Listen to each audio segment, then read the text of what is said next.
It's, well, there's two things for me. One is not respecting people's religious rights. That's a big one for me. But also the de facto rationing that will take place for our older generations. It's how they do it in Europe. And they don't do it by saying, well, Jerry, you just can't have that operation.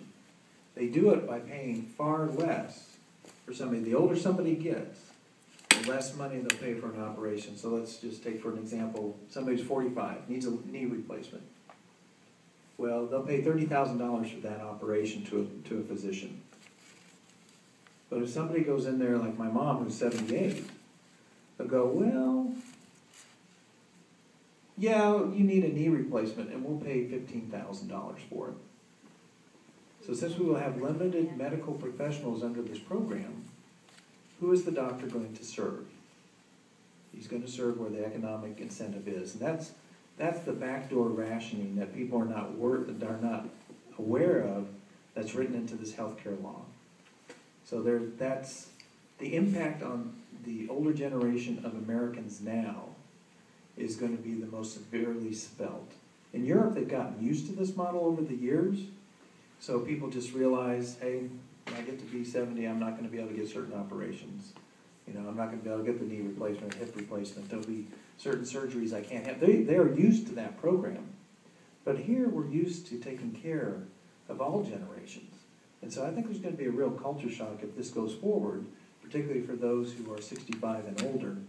That's where the cost reduction is going to rest. The revenue is coming from the younger generation. That's where it really hurts them because they're made to pay penalties and made to be part of the program. That's where the revenue stream comes in, and that's where their pain is. The pain for seniors comes in, you won't get eligibility for the same type of care that you currently do. But aren't there some good aspects to this? Why can't they do like they always used to compromise, get the best of them, instead of saying the whole thing's wrong? Mr. Rexford there went to Washington several times to be questioned about this, and when he come back, he says there's a lot of good things in here, but why can't they get rid of the bad things? I mean, you know, because your kid can stay on your car insurance or your health insurance until he's out of college, and there's no precondition for you being sick. Well, that all sounds good to me. And if there's bad parts, then they should get together, compromise, and try to get the best out of the whole thing. It's 10-3. Thank you. Well, on that, it's an over 2,000-page bill, because it has been, you know, people have talked about that. But it's an impossible task by the way the bill was written. The way it was written, you know, page 2 refers to page 2,000, which refers back to page 121, which refers back to this. And on top of that, there are several hundred locations where the Health and Human Secretary, whoever that could be, as this goes forward, has a huge latitude of what happens.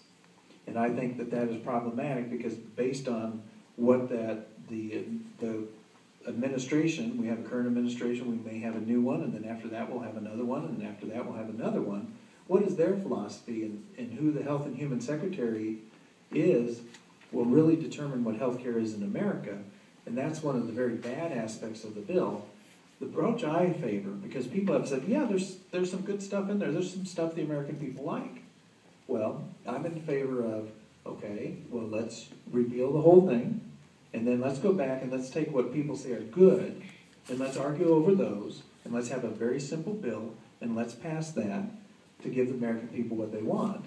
But they made it such a labyrinth that now they're approaching 100,000 pages of regulation out of a 2,000-page bill. How can anybody comply with that? Even if somebody wants to, they're going to end up breaking the law because it's so convoluted. So that's why I favor the approach of repeal, and then let's really address what the American people want to address, which is healthcare costs and healthcare access.